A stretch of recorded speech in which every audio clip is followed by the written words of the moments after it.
तो आज का हमारा टॉपिक है प्रज्ञा प्रखर करें और श्रद्धा सजल करें।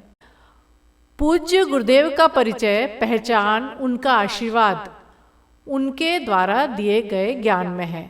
उनका स्वरूप उनके साहित्य में है।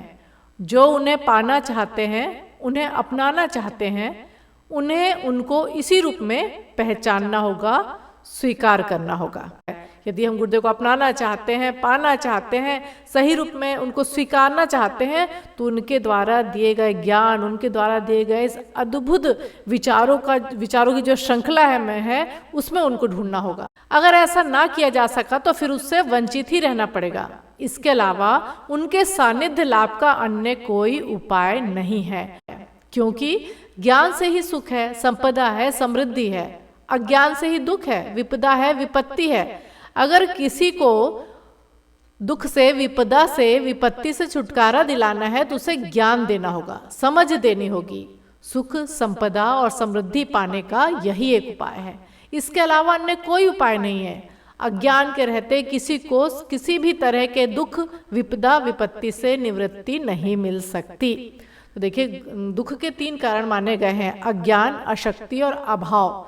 तो यहाँ बोल रहे हैं कि अगर हम किसी व्यक्ति को किसी दुख, विपदा से और विपत्ति से छुटकारा दिलाना चाहते हैं तो क्या करना होगा? उसके अंदर की अज्ञानता को हटाना होगा। अज्ञानता ही तो होती है जो उसको छोटी परिस्थिति या छोटी कठिनाई भी इतनी बड़ी लगने लगती है, या वो दृष्टिकोण ही तो होता है कि वो जैसा देखता है वैसा उसको परिस्थितियां इतनी भारी लगने लगती है। लेकिन यदि हमने उसके अंदर की अज्ञानता दूर कर दी तो निश्चित रूप से उस व्यक्ति का देखने का दृष्टिकोण और यहाँ पे बता रहे उसकी समझ इतनी अच्छी हो जाएगी कि फिर वो जो है दुख से निवृत्त हो जाएगा। ये सीधी सरल आसान बातें प्राय आसानी से सीधे साधे ढंग से समझ नहीं आती और अटपटे उल्टे पलटे तौर तरीकों से दुखों से, पीड़ा, परेशानियों से छुटकारा पाने की बात सोची जाती है और इसके लिए चित्र विचित्र उपाय भी किए जाते हैं। तो देखिए, बिल्कुल सही लिखा है, बात इतनी सीधी है। आप अपने दृष्टिकोण को बदले तो हमारी सृष्टि भी बदल जाएगी, है ना। अपने सोचने का तरीका बदलिए, पूरा सब चीज़ बदल जाएगी। अपनी मनस्थितियों को बदलिए, परिस्थितियां बदल जाएगी। पर हम करते उल्टा है, परिस्थितियों को हम ठीक करने लग जाते हैं। और मनस्थिति कैसे बदलेगी? हम विचार से चलते हैं। गुरुदेव बोलते हैं जो जैसा सोचता है वैसा बन जाता है। तो यदि हमारे विचार सही है, ज्ञान सही है, तो निश्चित रूप से हमारे अंदर जो बाहर का दुख भी खत्म हो जाएगा। तो बोल रहे ये बातें बहुत सीधी सादी है, आसान है, लेकिन लोगों को समझ आती नहीं है ठीक से। और फिर हम क्या करते हैं, शॉर्टकट अपनाते हैं और हम अलग अलग तरीके से चाहते हैं कि वो दुख जो है दूर हो जाए। ऐसा करने में समय, श्रम, साधना तो नष्ट होती ही है, साथ ही असफलता मिलने पर, सही समाधान से वंचित रहने पर सिर धुनना और पछताना पड़ता है। तो देखिए, एक बहुत महत्वपूर्ण बात की गई। ऐसा करने पर समय, श्रम और साधना, यदि हम साधक हैं और यदि छोटी छोटी बात में गुरुजी मेरा ऐसा कर दीजिए, ये कर दीजिए, वो कर दीजिए करते रहेंगे तो मुफ्त में तो कुछ मिलता नहीं है। तो जो साधना होती है वो गुरु की कृपा तो होती है, पर साधना भी हमारी नष्ट होती है। इसलिए बहुत सोच समझ के मांगना चाहिए कि यदि हम अपने विचारों को सही कर लें, यदि हम अपने दृष्टिकोण को सही कर लें, तो जो हमको समस्या इतनी बड़ी दिख रही है वो तो यूं ही ठीक हो जाएगी। तो बोल रहे हैं समय भी जाता है, श्रम भी जाता है और आपकी साधना भी नष्ट होती है। और जब क्या होता है कि यदि पूरी तरह हमको पता नहीं कि ये प्रोसेस कैसे होता है, तो यदि हमको सफलता मिलती है कि अरे हुआ नहीं जो हम चाहते थे, फिर क्या होता है? गुरुदेव लिख रहे हैं यहाँ पे कि केवल हमको पछताना पड़ता है।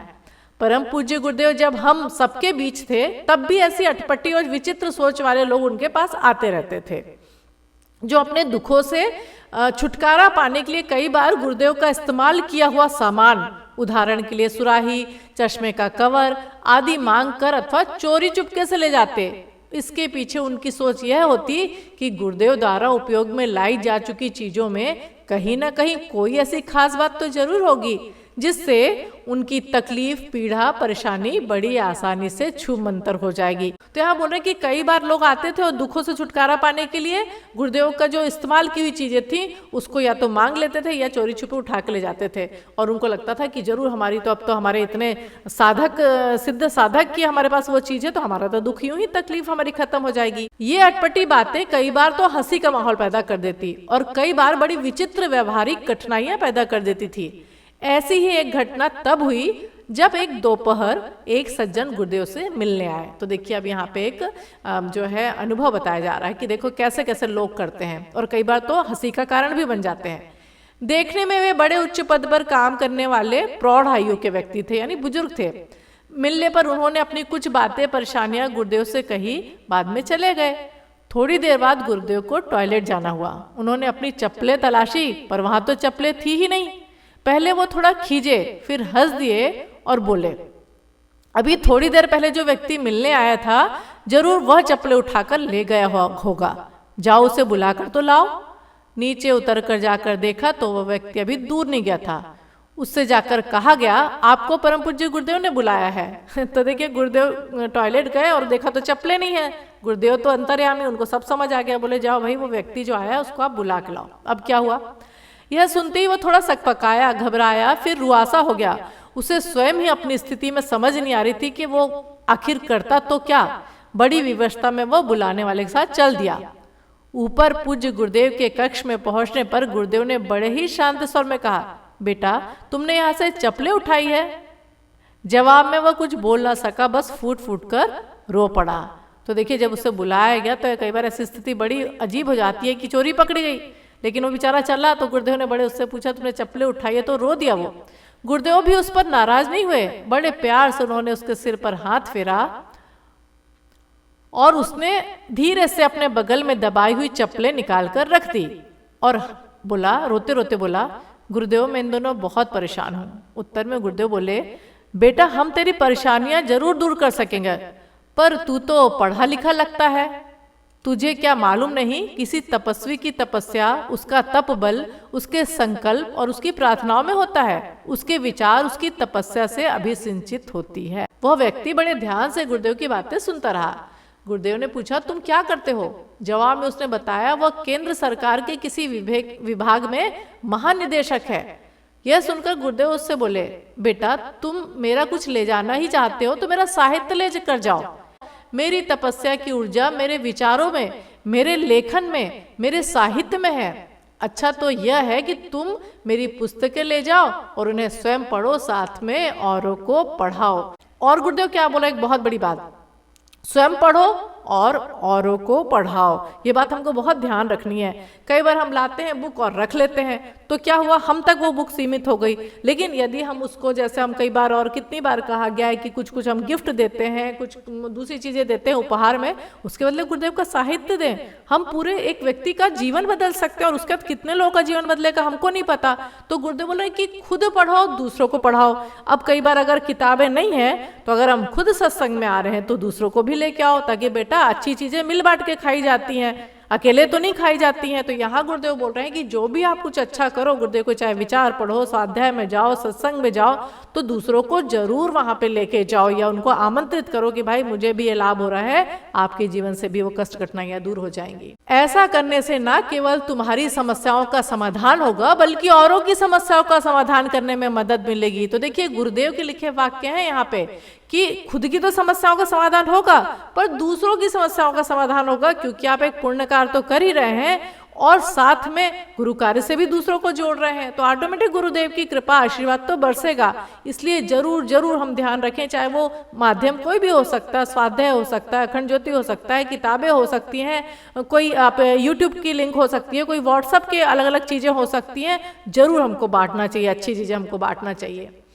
गुरुदेव की इन बातों को सुनकर, उनके स्नेह व अपनत्व को महसूस कर उन सज्जन का खोया हुआ आत्मविश्वास लौटाया। उनकी आंखों और मुख पर एक अनोखी चमक आ गई। प्रसन्नता पूर्वक अपने होठों पर मुस्कान लिए वह वापस लौट गए। तो गुरुदेव ने तो बात ही ऐसी बोली थी कि वो व्यक्ति प्रसन्न हो गया कि उसको असली बात समझ आ गई कि ये छोटी मोटी चीजें रखने से कुछ नहीं होने वाला है। उनके जाने के बाद पूज्य गुरुदेव बोले, बेटा जीवन की 50% समस्याएं मानवीय व्यवहार से जुड़ी हैं। व्यवहारिक तालमेल के अभाव से, संवादहीनता से जो विसंगतियां उत्पन्न होती है, उससे जिंदगी का सामान्य ढांचा लड़खड़ा जाता है। तो गुरुदेव बोल रहे हैं कि हम सोचते हैं कि समस्याएं कहीं बाहर से आई हैं, बोल रहे हैं ये हमारा जो व्यवहार होता है मनुष्य का, तो बोल रहे हैं कि और तालमेल, हमारा सामंजस्य या बैलेंस नहीं हो पाता लाइफ में, इसलिए जो प्रॉब्लम क्रिएट होती है और उससे जिंदगी लड़खड़ा जाती है। तो यहाँ पे गुरुदेव बोल रहे हैं, इतना कहकर उन्होंने कहा 40% समस्याओं की जड़ विचार व भावनाओं में धसी होती है। विचारों में द्वंद्व, आत्मविश्वास में कमी, भावनाओं के विक्षोभ इन समस्याओं के कारण होते हैं। इसके अलावा रही बची 10% समस्याएं वो प्रारब्धजन होती है। इनका संबंध अतीत के कर्मों व कुसंस्कारों से होता है। ऐसी समस्याएं जीवन में यदा कदा 10-20 सालों में सिर्फ एक आध बार आती हैं। किस बारे में गुरुदेव बोल रहे हैं? प्रारब्ध जन्य समस्याएं, जो कि लगती है बहुत जटिल है, ऐसा कैसे हो गया।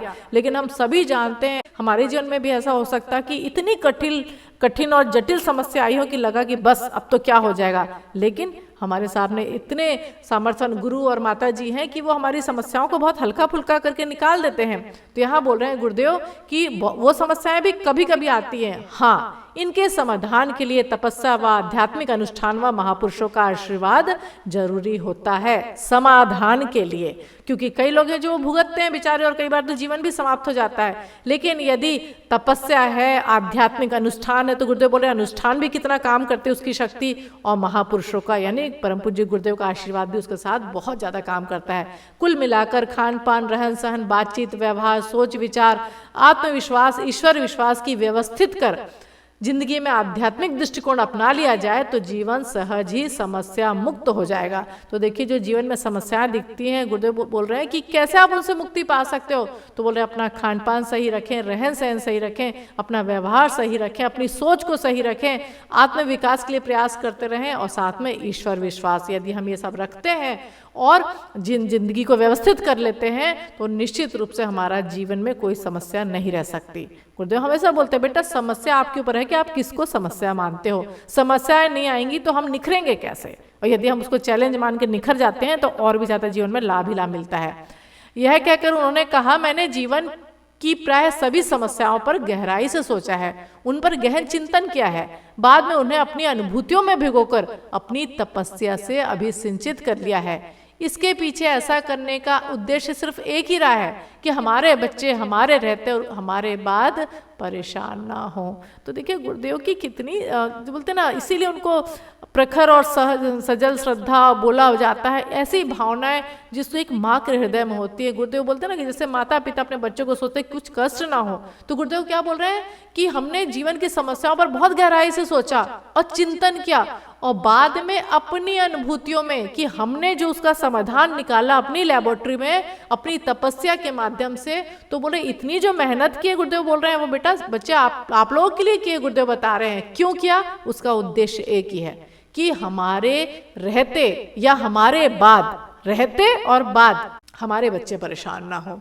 तो देखिए हम लोग को कई बार लगता है ना इतने स्वार्थी हो जाते हैं, हाँ गुरुदेव हम ऐसा करेंगे, आप ऐसा कर दीजिए, वैसा कर दीजिए। हमारे गुरुदेव का क्या जो है स्वार्थ रहा होगा, और एक नहीं दो नहीं करोड़ों बच्चों के लिए कि मेरे रहते हो मेरे बाद में वो परेशान ना हो, ताकि अगर वो परेशान नहीं होंगे तो उनकी समय शक्ति और उनका ये मानव जीवन सही ढंग से सही चीज में लग सकेगा।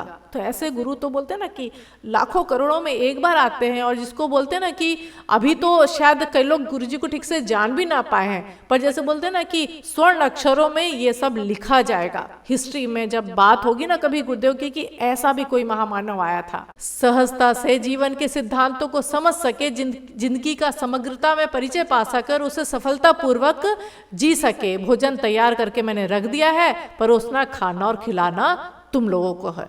अगर तुम सब इतना भी ना कर सके और पके पकाए भोजन के रहते, स्वादिष्ट पकवानों के रहते हुए तुम भूख से परेशान होते रहे, भूखमरी के कारण बीमार होते रहे, तो दोष तुम्हारे अपने आलस्य का होगा। देखिए कितना अच्छे से यहाँ पे गुरुदेव बता रहे हैं मैंने क्यों किया ये सब, ताकि तुम जीवन के सिद्धांतों को समझ सको। ये इतना अमूल्य जीवन ये बार बार मिलने वाला नहीं है, इसकी हम उपयोगिता समझें और जिंदगी की समग्रता से परिचय पा सके कि हम तो जिंदगी को खाना पीना रहना ब्रांड नेम ये वो सब समझते हैं कि हम सुखी हैं, भैया ये तो जीवन है। गुरुदेव बोल रहे पूरे तरीके से जीवन को समझो, जीवन तो बहुत बहुआयामी है, और बोल रहे हैं फिर उसे बहुत अच्छे से जियो। अब गुरुदेव बोले तुमको कुछ भी नहीं करना है। हम लोग तो तुरंत कुछ आएगा तो क्या, अरे इतना काम इतना कैसे कर सकेंगे, गुरुदेव थे कर लिए, हम नहीं कर पाएंगे। गुरुदेव ने तो कभी अपने को इतना बड़ा माना नहीं, उन्होंने सामान्य मनुष्य की तरह जीवन जी के एक लीला पुरुष की तरह हमारे जीवन को दिखाया कि बेटा मैं कर सकता हूँ तो तुम भी कर सकते हो।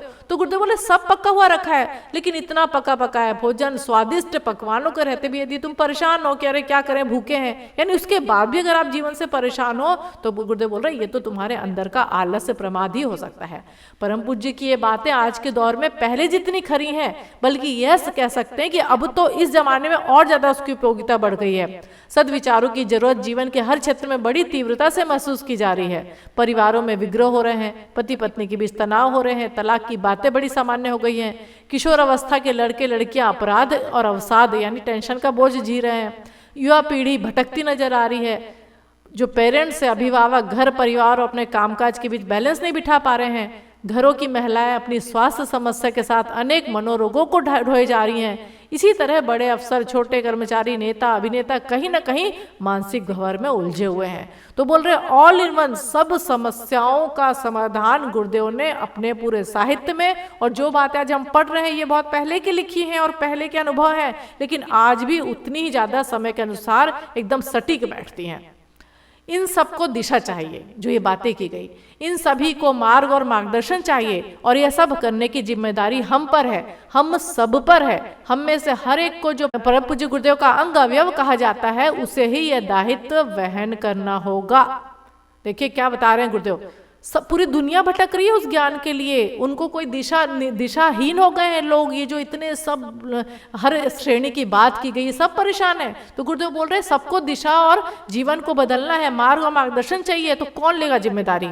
गुरुदेव तो शरीर में नहीं है, उनका साहित्य भी रखा है। अब साहित्य अपने आप नहीं जाएगा तो उनको ले जाने की जिम्मेदारी कौन लेगा?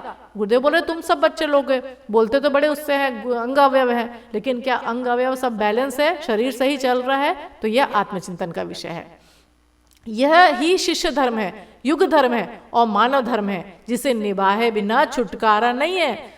छुटकारा मिल नहीं सकता। गुरुदेव से हम जुड़े हैं, इतना कुछ लिया है तो कुछ देना भी तो पड़ेगा ना। तो गुरुदेव बोले छुटकारा तो नहीं है तुम लोग का, चाहे वो किसी रूप में करो। अब तक अपने पाठक परिजन अखंड ज्योति मंगाकर, सत्साहित्य मंगाकर उसका वितरण करते रहे, लेकिन अब यह कार्य अधिक सुनियोजित और सुव्यवस्थित तरीके से करने की जरूरत है। तो गुरुदेव बोले पहले तो अपने हाथ में हार्ड कॉपी आती थी, फिर हम जाते थे, करते थे, पर जमाना भी बदल गया है, तो हमको भी अपना तरीका बदलना होगा और ऑर्गेनाइज होना होगा। आज के समय की भिन्न भिन्न आवश्यकताओं के अनुसार परम पूज्य गुरुदेव के साहित्य को वर्गीकृत करना होगा, यानी उनका अलग अलग उनको श्रेणी बनानी होगी, अलग तरह से उनका जो है अलग तरह के उनको कैटेगराइज करना होगा। बच्चों के लिए, माताओं के लिए, युवाओं के लिए, अधिकारी कर्मचारियों के लिए उनकी समस्याओं का समाधान करने वाली पुस्तकों व विचारों, लेखों को व्यवस्थित करना होगा। तो यहाँ पे क्या बता रहे हैं गुरुदेव कि अगर हम उसको दूसरे तरीके से देखें तो जिसको जिस दवाई की जरूरत है वो देनी होगी। अब यहाँ ये मतलब नहीं है कि अच्छा भाई आपको ये तकलीफ है, चलो लो ये गुरुदेव का ये हम भेज देते हैं, आप पढ़ लो। नहीं, हमको अपने हिसाब से उसको आजकल के हिसाब से गुरुदेव के साहित्य से जोड़ के उसको समस्या का समाधान करना होगा कि हमारे गुरुदेव ने ये लिखा है और आप ये करिए। तो यहाँ गुरुदेव बोल रहे हैं कि समय के अनुसार आपको भी बदलना होगा। और इतना ज्यादा मीडिया का हमको सहारा मिलता है, इलेक्ट्रॉनिक माध्यम है, जिसको बोलते हैं ना कि मोबाइल क्रांति आ गई है, तो हमको भी तो उस क्रांतिकारी इसमें हमको भाग लेना होगा। इसके पश्चात हमें परिस्थिति व मनस्थिति के अनुसार उन्हें उचित विचार पढ़ने, सीखने, आत्मसात करने के लिए प्रेरित करना होगा। तो नंबर 1, पहले हमको लोगों तक पहुंचना होगा, सब लोगों को इसकी जरूरत है और हम लोग ये कार्य करेंगे। नंबर 2 कि हमको उनको प्रेरित करना होगा, उनको मोटिवेट करना होगा। किताब ले जाके दे दी और हमारा काम खत्म नहीं होता, उसका तो चालू होता है कि हम उसको फॉलो अप कर हमने करा कि नहीं। इस प्रक्रिया में ध्यान यह भी रहे कि यह पुस्तक पढ़ना अथवा यह वाला लेख आप पढ़ना कहकर काम कह देने भर से काम चलने वाला नहीं है, क्योंकि जो लोग समस्याग्रस्त है, मनोव्याधियों से पीड़ित है, वे सहज ही प्रेरित व परिवर्तित नहीं होंगे। गुरुदेव यहाँ पे सब चीजों का समाधान दे रहे हैं कि जो लोग अगर किसी को कोई प्रॉब्लम है या मेंटली अपसेट है, तो अगर हम बोले कि भाई उसको सीधे ये किताब दे दें या आप ये पढ़ लीजिए और आप ठीक हो जाएंगे या हमारा काम खत्म हो गया, नहीं। गुरुदेव बोले उनको मोटिवेट करना होगा, उनको टाइम देना होगा, उनके लिए श्रम करना होगा। जो व्यक्ति सही नहीं है अगर शरीर से और उसको 56 भोजन हम दे दें तो वो कैसे पचा पाएगा? पहले तो उसके स्वास्थ्य को ठीक करना होगा। तो गुरुदेव बोल रहे किताब देने से काम नहीं चलेगा, फॉलो अप करिए, उनको समय दीजिए, उनको मोटिवेट करिए। ये एक बहुत बड़ी जिम्मेदारी होती है और अगर हम गुरुदेव का काम करना चाहते हैं तो कोई शिकायत होगी नहीं। अब गुरुदेव तो पूरा यहाँ बता रहे हैं, समय देना होगा। उसके लिए अपने परिजनों को समय समय पर बोले आप मिलके बात करिए, उनकी समस्याओं के हिसाब से समाधान ढूंढिए, और वो सब देना होगा। मकसद हमारा एक ही रहना चाहिए कि समस्याओं के समाधान देने वाले सद्विचार पहुंचाने हैं। और गुरुदेव की तो इतनी किताब, इतना साहित्य कि कोई समस्या ऐसी है नहीं, हमारे पास तो हर चीज का समाधान है गुरुदेव के इतने बड़े सारे साहित्य में। तो बोल रहे समाधान, मकसद एक ही रहना चाहिए कि समस्याओं का समाधान वाले सद्विचार पहुंचाने हैं। गुरुदेव द्वारा रचित सद्विचार सत्य साहित्य उनका ज्ञान शरीर है। इसकी स्थापना अधिकतम स्थानों, घरों में और व्यक्तियों के जीवन में होनी चाहिए। ऐसा करने के लिए अपने पाठकों और परिजनों को स्वयं भी पढ़ना पड़ेगा। इससे उनके मन की समस्याएं सुलझेंगी और वे दूसरों की समस्याओं को सुलझाने का समर्थ माध्यम बनेंगे। तो गुरुदेव बोले पढ़े और पढ़ाए, साधक बने और बनाए। यहाँ पे गुरुदेव ने हमको पहले भी हमने पढ़ा है। इससे क्या होगा, उनके मन की समस्याएं सुलझेंगी और वे दूसरों की समस्याओं को सुलझाने का समर्थ माध्यम बनेंगे। तो एक से एक दीपक जलेगा। पहले हम खुद पढ़ें, खुद समझें, दूसरों को पढ़ाएं और दूसरे के मन की समस्याएं सुलझेगी। वो तीसरे के यहाँ जाके वो काम करेगा, क्योंकि उसको लगेगा मेरे जीवन में इतना परिवर्तन आया। ध्यान रहे, परम पूज्य गुरुदेव के जीवन के 2 महामंत्र थे, प्रेम और प्रज्ञा। वे कहते थे प्रेम व प्रज्ञा, जो इन 2 बीज मंत्रों को समझ लेता है वो समझ जाता है जो समझना चाहिए और जो समझने योग्य है और जो समझा जा सकता है। तो बोल रहे प्रेम जीवन में आए और सद्बुद्धि, तो बोल रहे वो सब कुछ काम कर सकता है गुरुदेव का। वे कहा करते थे जो मुझे प्रेम करते हैं वे मेरी प्रज्ञा को आत्मसात करेंगे, और जो मेरी प्रज्ञा को स्वीकारते हैं उन्हें प्रेम के वितरण में समर्थ होना चाहिए। तो बोल रहे जो लोग मुझे प्रेम करते हैं, अब देखिए शर्त रख दी है गुरुदेव ने, क्या आप मेरे को प्रेम करते हो? यदि आप मेरे को प्रेम करते हो तो इस प्रेम का विस्तार करो। उनके समस्त साहित्य में इन दोनों ही तत्वों की अभिव्यक्ति है, काय की, प्रेम की और प्रज्ञा की। तो यहाँ पे जो अब हम देख रहे हैं कि गुरु पूर्णिमा का भी पर्व आ रहा है, तो ये जो समय आता है ये हमारी टेस्टिंग का होता है। साल भर बड़ा गुरुदेव का नाम लिया, जय जयकार करी, खूब स्वाध्याय किया, निकल के क्या आया, व्हाट इज नेक्स्ट? तो यहाँ पे बोल रहे हैं कि हमको अपने गुरु की अभिव्यक्ति का माध्यम बनना है, उन्हें घरों में और हृदयों में प्रतिष्ठित करना है। यदि हम सचमुच उनके शिष्य कहलाते हैं तो यह संकल्प ले कि हम स्वयं के साथ औरों के हृदय को उनके प्रेम से पूरित करने में कोई कसर नहीं रखेंगे। यदि हम गुरुदेव के शिष्य कहलाते हैं और उनको प्रेम करते हैं, साथ ही अपने और दूसरों के मस्तिष्क को उनकी प्रज्ञा की प्रखरता से प्रखर और प्रकाशित बनाएंगे। तो निश्चित रूप से हम गुरु पूर्णिमा का तो एक त्यौहार आता है या आता है साल भर में, हमारे लिए तो रोज ही गुरु पूर्णिमा है। तो ये जो आने वाले जो त्यौहार होते हैं अलग अलग, ये हमको एकदम से दुर्लभ अवसर लाते हैं, लेकिन इससे लाभ किसको मिलता है? जो शिष्य हो चुके हैं। जो अभी तक शिष्य नहीं है या जिनको लगता है कि हम कुछ नहीं कर पाएंगे, तो गुरुदेव बोल रहे और मेहनत करें। और गुरुदेव चाहते हैं कि ये वरदान उन्हें मिले, उन्हें सदगुरु के स्मरण व समर्पण का सहारा लेना चाहिए, जो चाहते हैं कि सच्चा शिष्यत्व आए। लेकिन गुरुदेव ने यह भी कहा है, ध्यान रहे, स्मरण तो सभी कर लेते हैं, याद करना, पर यह स्मरण कभी किस बात से होता है? भय से होता है, कभी लोभ से होता है। लेकिन शिष्य वही कहलाते हैं जो स्मरण के साथ सद्गुरु प्रेम में डूबकर जो स्मरण करते हैं, और साथ ही अंदर में उनके अस्तित्व में समर्पण की प्रक्रिया जो है वो चलती रहती है। तो परम पूज्य गुरुदेव से यही प्रार्थना है कि आने वाली जो गुरु पूर्णिमा है हमारी मनस्थिति इतनी ऊंची हो जाए कि वो साल भर जो आती है वो यूं ही ना जो है निकल जाए गुरु पूर्णिमा आके, और हमारे अंदर सच्चा शिष्यत्व जो है विकसित हो सके। तो यही प्रार्थना गुरुदेव से है।